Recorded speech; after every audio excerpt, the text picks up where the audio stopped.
नमस्कार, बहुत स्वागत है आपका। आपके साथ मैं हूं मृदुल शर्मा और आप देख रहे हैं न्यूज का एक्सरे।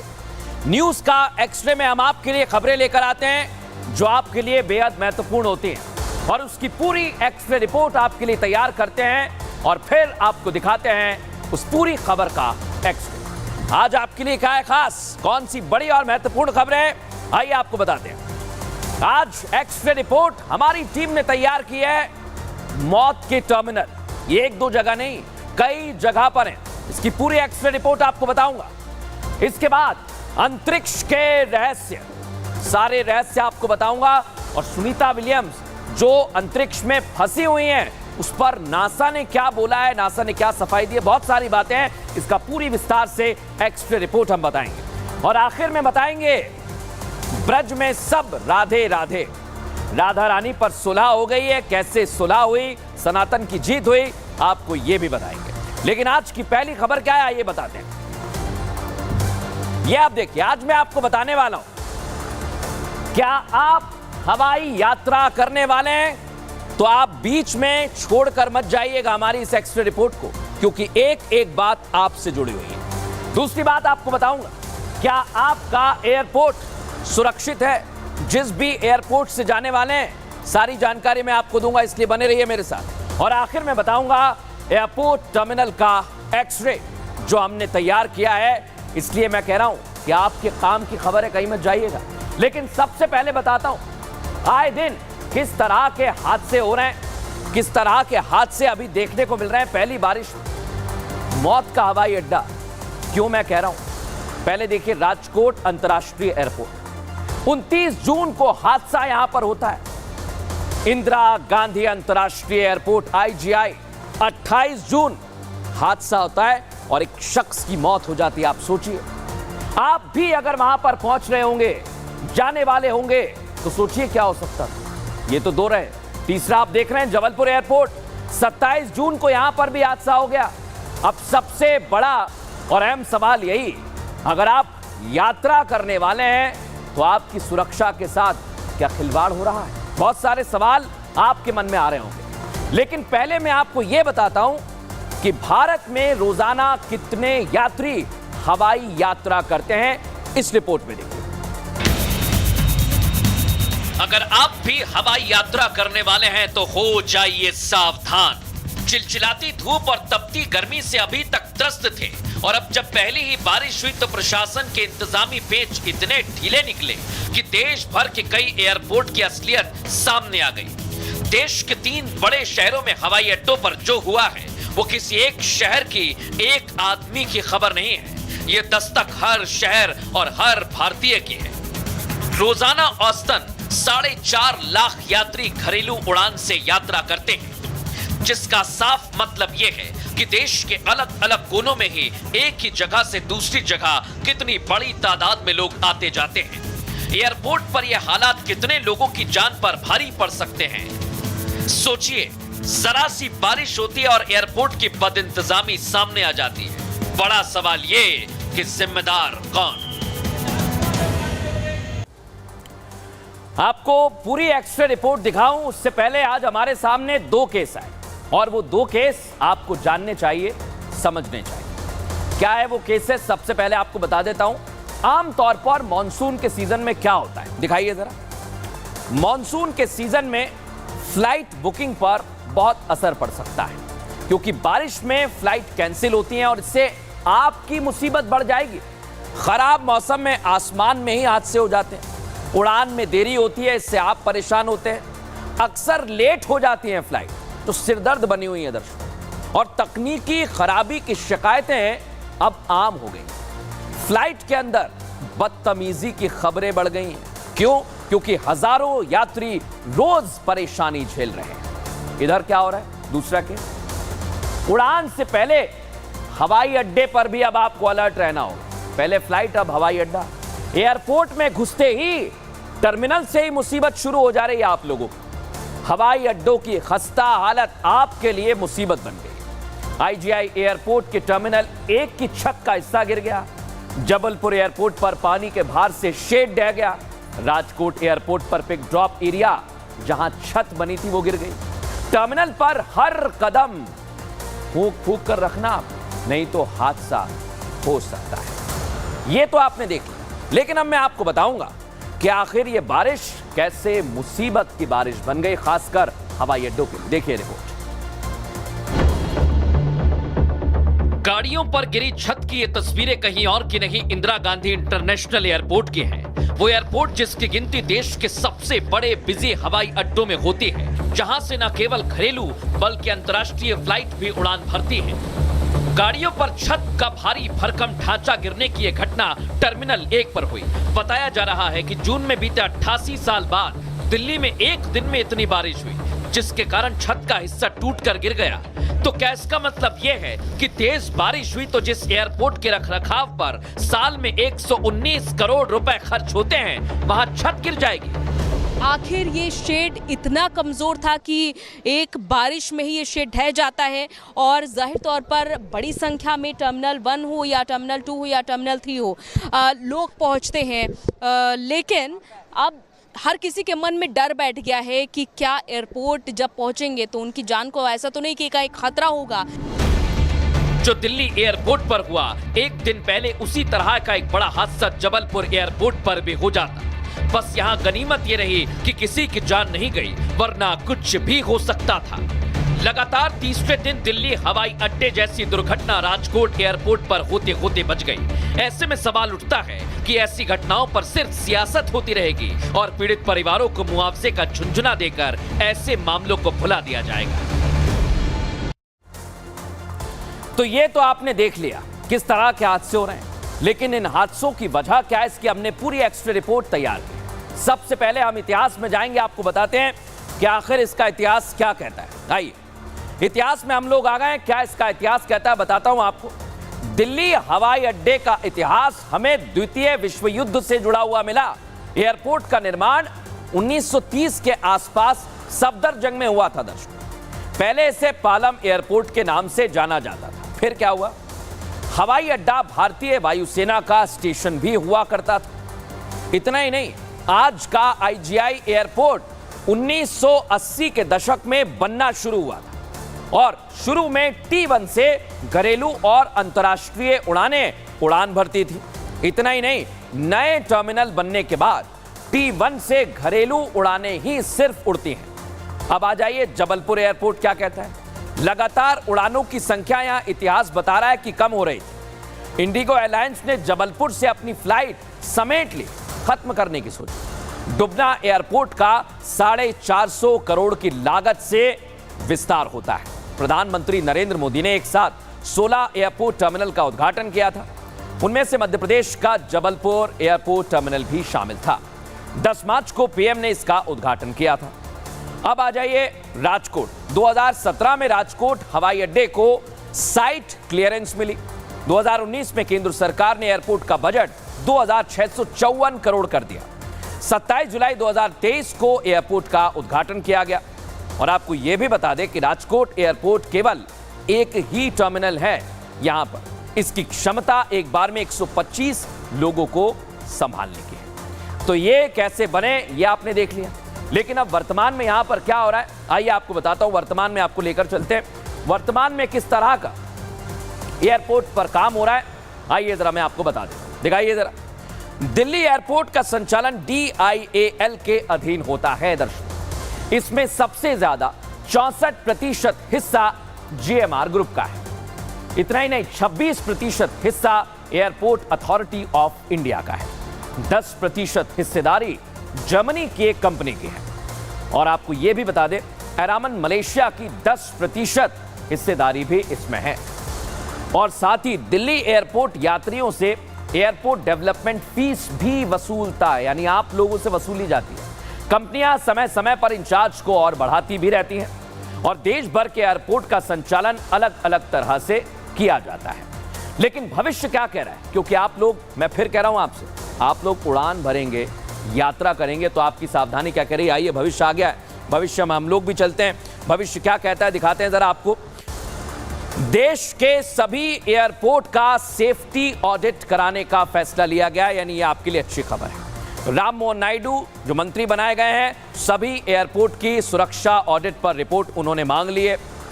एयरपोर्ट पर जो हादसे हुए हैं उससे निपटने का फैसला भी लिया जाएगा। इतना ही नहीं, यात्रियों को 24 घंटे सातों दिन मदद के लिए वॉर रूम भी बना दिया गया है और पीएम की एयरपोर्ट पर स्थिति करीब से बनी हुई है नजर उनकी। अगर कोई भी घटना घटेगी तो प्रधानमंत्री खुद इसका संज्ञान लेंगे। लेकिन जैसा मैंने आपसे शुरू में कहा कि आपको सावधान रहने की जरूरत है, अलर्ट रहने की जरूरत है। इस पर किस तरह की प्रतिक्रियाएं आई, सुनते हैं। टैक्सेस से सारी चीजें हो रही हैं और जिस तरीके से सुविधाएं हमें नहीं मिल पाती हैं, ये पूरा सरकार का दोष है और हमें लगता है कि इन सब चीजों में और ज्यादा निर्णय और फैसले लेने की जरूरत है। जिस हिसाब से दिल्ली सरकार ने पैसा खाया है, बिल्कुल इंफ्रास्ट्रक्चर पे इन्वेस्टमेंट नहीं किया, ये उसी सब का नतीजा है कि दिल्ली के एयरपोर्ट, अभी तो सिर्फ एयरपोर्ट गिरा है, अभी कुछ दिनों में इनके हॉस्पिटल जो इनने इलीगल बनवाए हैं और बिना सरकार के पैसे के उसके बनाए, ये भी गिरने की तैयारी है। ये बहुत ही दुखद घटना है कि हमारे कैपिटल में ऐसे एक्सीडेंट हो रहे हैं, लेकिन हम कर भी क्या सकते हैं, क्योंकि जो पैसा हमारे इंफ्रास्ट्रक्चर में इन्वेस्ट होना चाहिए उस पैसे की दिल्ली सरकार फ्री में चीज़ें बांट रही है। इसको बिल्कुल मैं सेफ नहीं मानता हूं, क्योंकि दिल्ली जैसे हवाई अड्डे पे ऐसी दुर्घटनाएं हो रही हैं तो मैं अपने आप को बहुत अनसेफ महसूस करता हूं वाइल ट्रैवलिंग बाई एयर। तो आपकी सुरक्षा से जुड़ी हुई ये खबर हमने आपको दिखाई है, लेकिन अब एक और मैं खबर आपको दिखाने वाला हूं जिसका जानना बेहद जरूरी है और जो खास तौर से बच्चे हैं जो अंतरिक्ष के बारे में जानना चाहते हैं वो इस खबर को जरूर देखें। इन सारे सवालों के जवाब हमने आपको दे दिए। अगली खबर का रुख करते हैं। अंतरिक्ष के रहस्य आज क्या बताने वाला हूं आपको। स्पेस में सुनीता विलियम्स कहां फंसी हुई हैं ये बताऊंगा। सुनीता की धरती पर वापसी कैसे होगी ये आपको बताऊंगा। और अंतरिक्ष में आने जाने का सफर कैसा होता है, कैसे जाते हैं, कैसे आते हैं, एक एक चीज की जानकारी आपको दूंगा।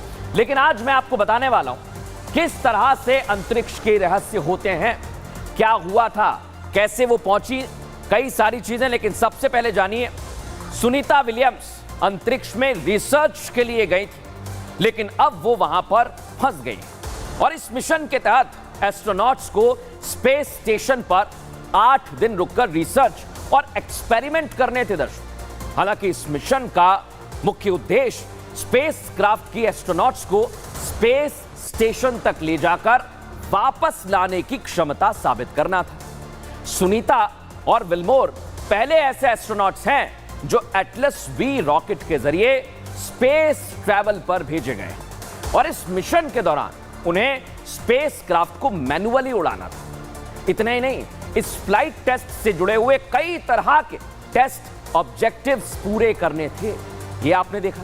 लेकिन क्या हुआ, अंतरिक्ष यात्री सुनीता विलियम्स और बुच विल्मोर स्पेस में फंस गए। जानकारी के मुताबिक स्पेसक्राफ्ट से हीलियम लीक हो रही थी, जिस वजह से सुनीता अंतरिक्ष में फंस जाती है। इस मामले से जुड़ी हुई एक दिल दहला देने वाली रिपोर्ट सामने आई है। अमेरिकी मीडिया का दावा यह है कि लॉन्च से पहले नासा और बोइंग के प्रबंधकों को रिसाव की जानकारी थी, लेकिन उन्होंने इस मिशन को खतरे में डालने के लिए बेहद छोटी समस्या मानी, उस पर ध्यान नहीं दिया।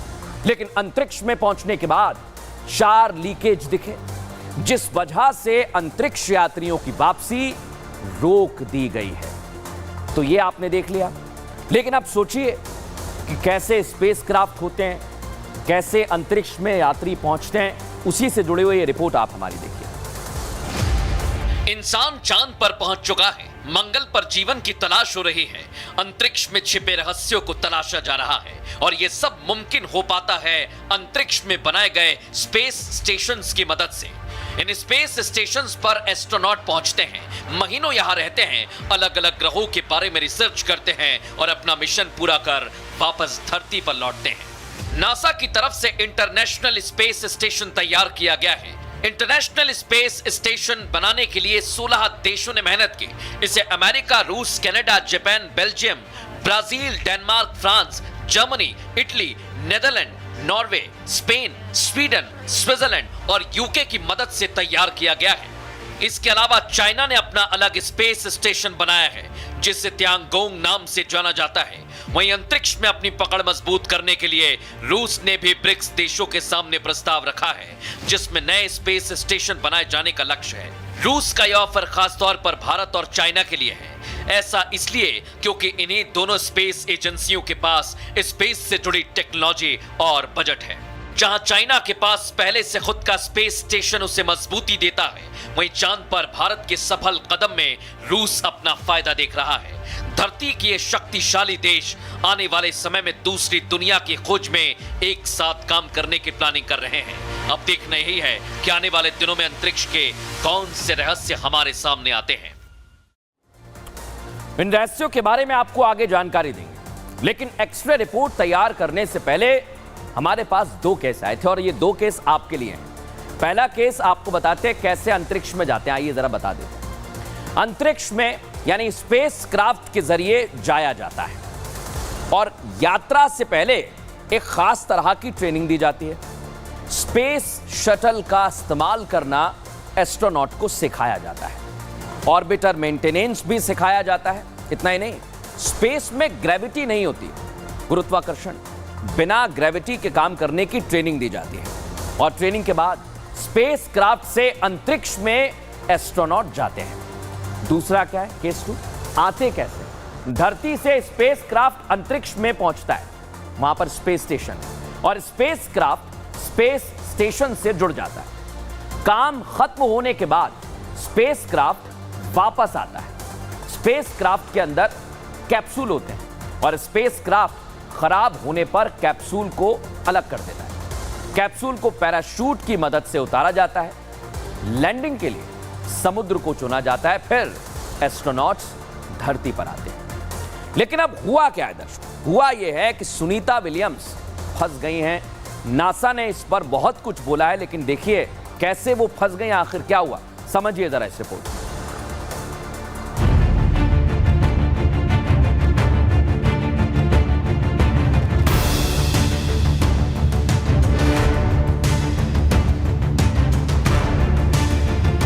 भारतीय मूल की अंतरिक्ष यात्री सुनीता विलियम इन दिनों अंतरिक्ष में फंसी हुई हैं। जानकारी के मुताबिक जिस स्पेस क्राफ्ट के जरिए सुनीता स्पेस में पहुंची उसमें लिथियम लीकेज हो रहा है। इस लीकेज की वजह से ही सुनीता की वापसी पर संकट के बादल मंडराने लगे हैं। ऐसे में आपका यह जानना बेहद जरूरी हो जाता है कि जिस स्पेस क्राफ्ट से सुनीता को भेजा गया उसकी खासियत क्या है। इस स्पेस क्राफ्ट का नाम बोइंग का स्टार लाइनर है, जिसे अमेरिकी एयरक्राफ्ट कंपनी बोइंग और नासा ने मिलकर तैयार किया है। इस स्पेस क्राफ्ट को कुछ महीनों में करीब 10 बार इस्तेमाल किया जा सकता है। इस स्पेस क्राफ्ट में एक साथ 7 लोग रह सकते हैं। सुनीता और वेलमोर के साथ इस स्पेस क्राफ्ट में 345 किलोग्राम का सामान भी भेजा गया है। इस स्पेस कैप्सूल को खास तौर पर अंतरिक्ष यात्रियों को धरती की लो अर्थ ऑर्बिट से स्पेस स्टेशन तक ले जाने और वापस लाने के लिए डिजाइन किया गया है। स्टार लाइनर को ऐसे तैयार किया गया है कि अगर कोई परेशानी आती है तो यह अंतरिक्ष यान अपने आप उड़ सकता है और अपना रास्ता तय कर सकता है। उम्मीद है कि हीलियम के लीकेज को सही करते ही सुनीता मिशन पूरा कर वापस धरती पर आ जाएंगी।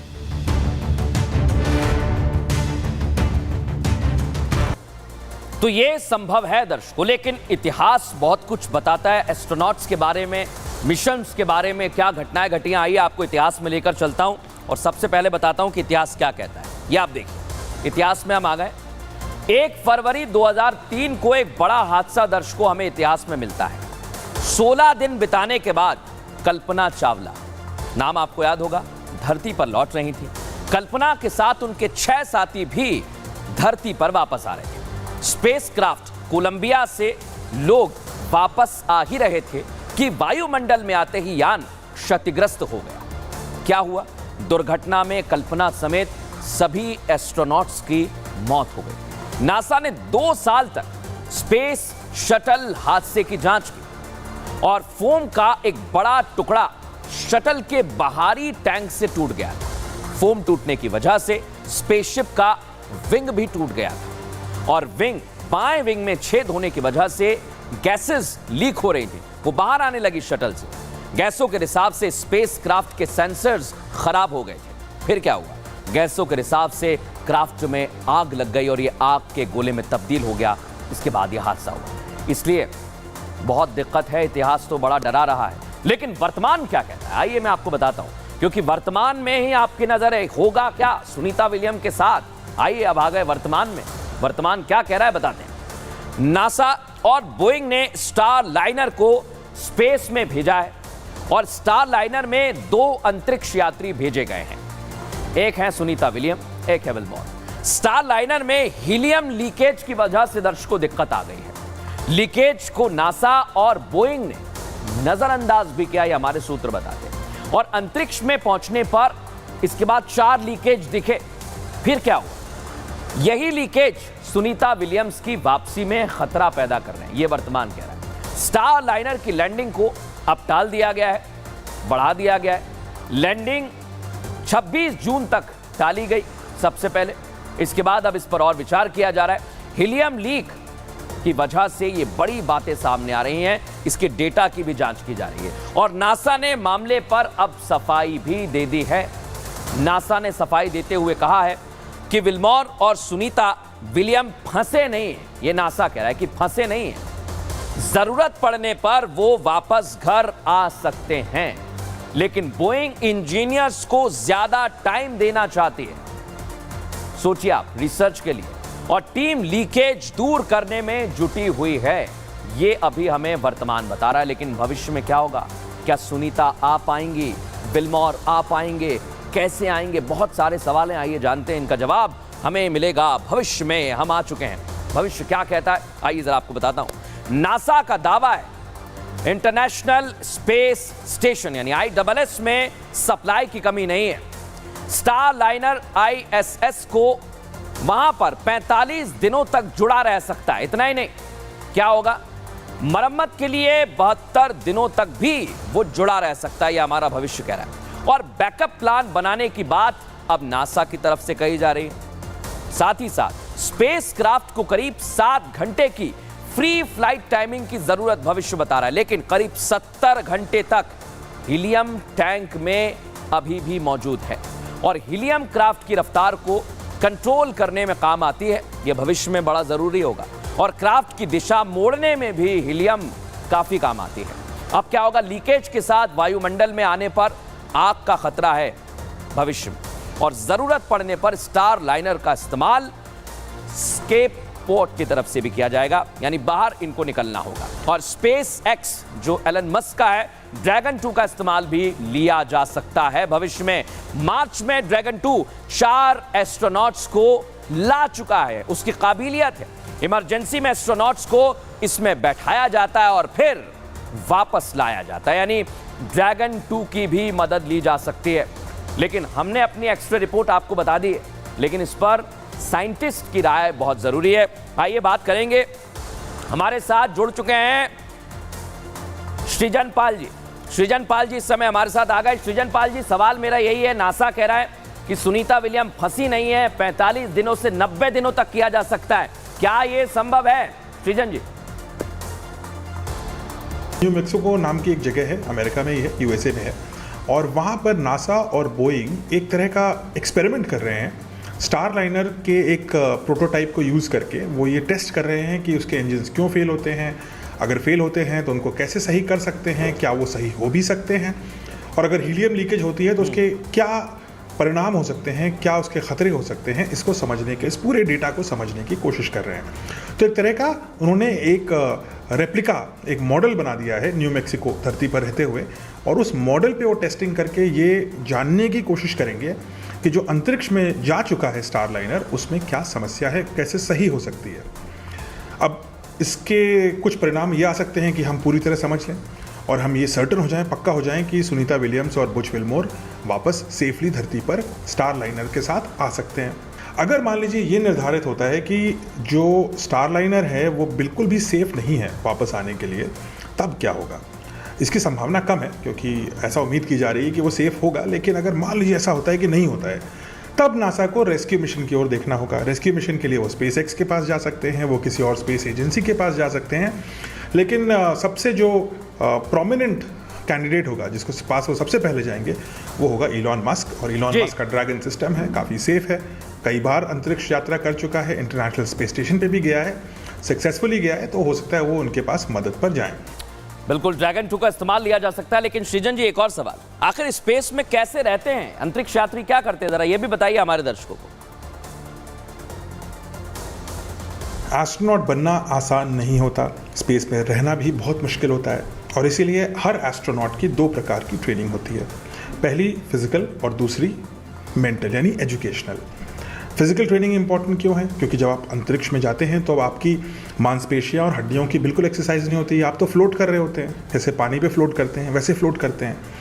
तो जब इन मांसपेशियों और हड्डियों की एक्सरसाइज बंद हो जाती है क्योंकि गुरुत्वाकर्षण खत्म हो गया, तो आपकी जो बॉडी है वो बहुत तेज़ी से उसका वज़न गिरता है, उसकी हड्डियों का वज़न गिरता है, बोन डेंसिटी गिरती है, मांसपेशियाँ कम हो जाती हैं। तो इसीलिए उनको पहले से तैयार करके भेजा जाता है पृथ्वी पर, उनको बहुत एक्सरसाइज कराई जाती है जिससे उनकी हड्डियाँ और उनकी मसल्स एकदम स्ट्रांग रहें। इसके साथ साथ मेंटल फिटनेस बहुत ज़रूरी है। स्पेस में आप अकेले होते हैं, आपको इमोशनली स्टेबल रहना बहुत ज़रूरी है, आपको मेंटली स्ट्रांग रहना बहुत ज़रूरी है। इन सब चीज़ों की ट्रेनिंग दी जाती है। बिल्कुल सृजन पाल जी, आपने हमारे दर्शकों को बहुत महत्वपूर्ण जानकारी दी, बहुत धन्यवाद आपका। तो ये आपने देखा सृजन पाल जी, आपके लिए काम की जानकारी है, इसे लिख लीजिए कहीं। अब आ जाइए अगली रिपोर्ट पर।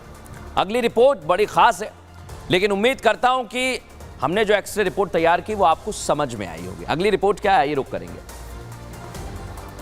अगली रिपोर्ट, बरसाने में राधे राधे, राधे रानी पर सुलह हो गई है, क्या मैं आपको बताने वाला हूं। विवाद पर संतों में सुलह कैसे हुई ये आपको बताऊंगा। बवाल की शुरुआत कहां से हुई और कैसे हुई ये भी आपको बताऊंगा, और बरसाने में कैसे सब राधे राधे हुआ ये भी आपको बताऊंगा।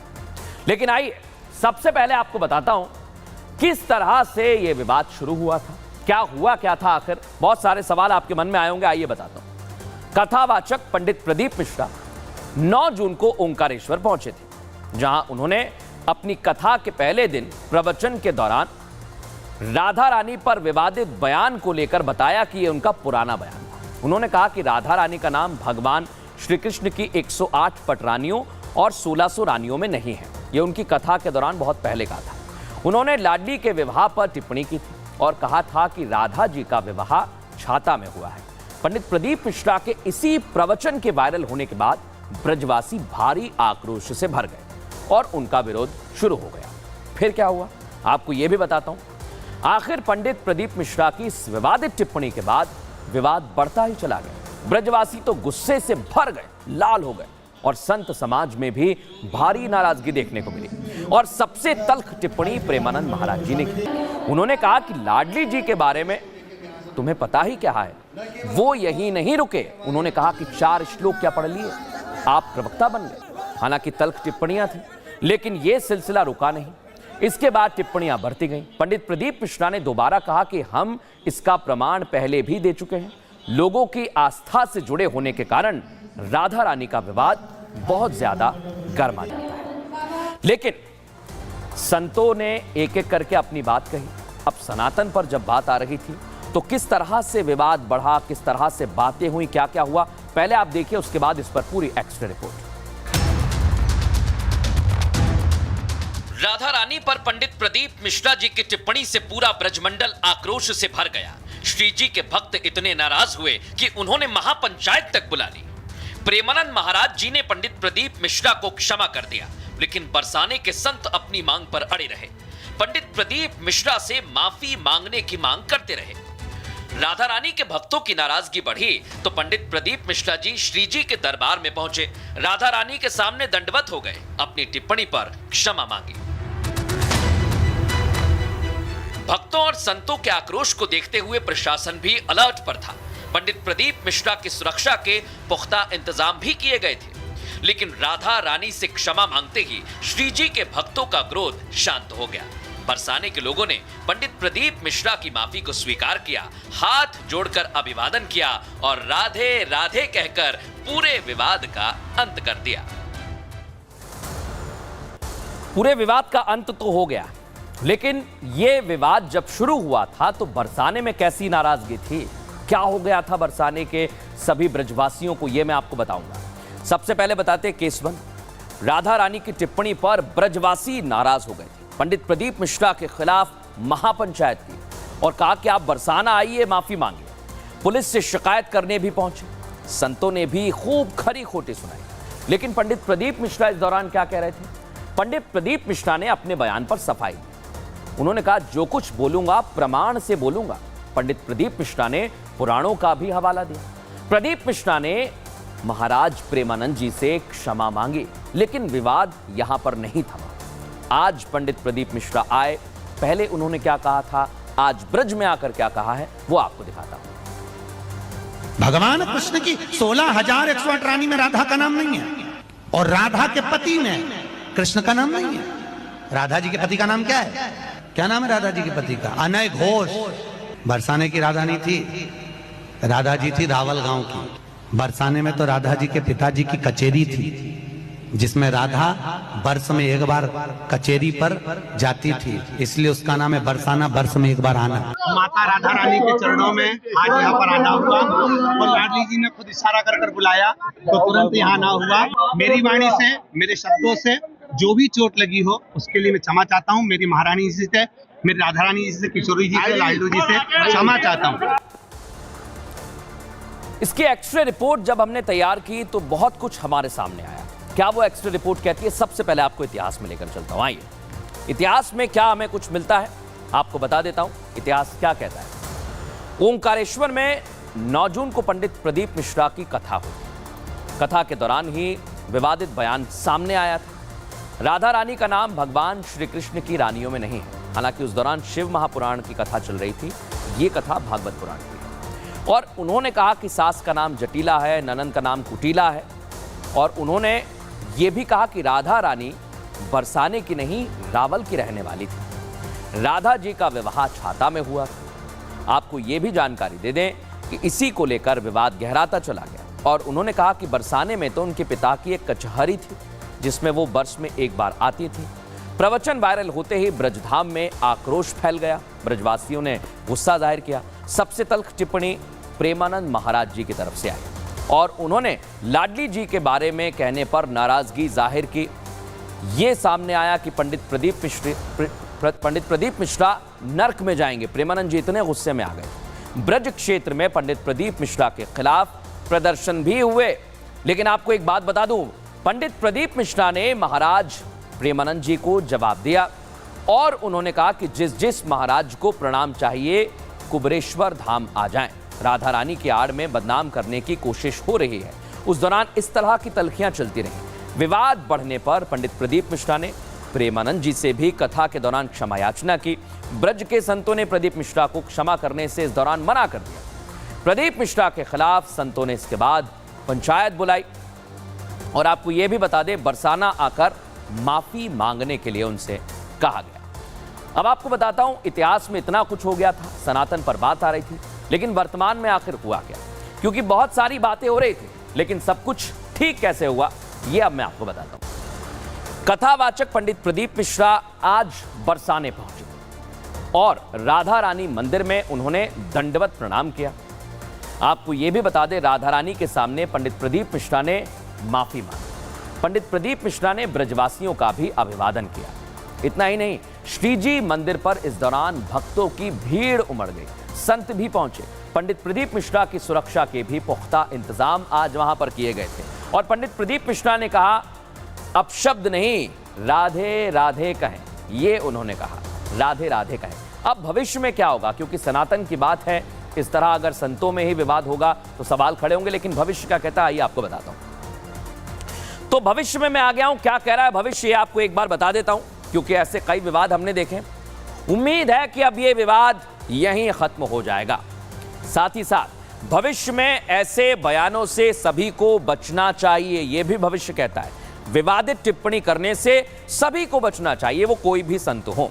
इतना ही नहीं, अगर विवादित टिप्पणियां आप ऐसे ही करते रहेंगे तो फिर विवाद बढ़ेगा। उम्मीद करते हैं कि विवाद खत्म हो जाएगा।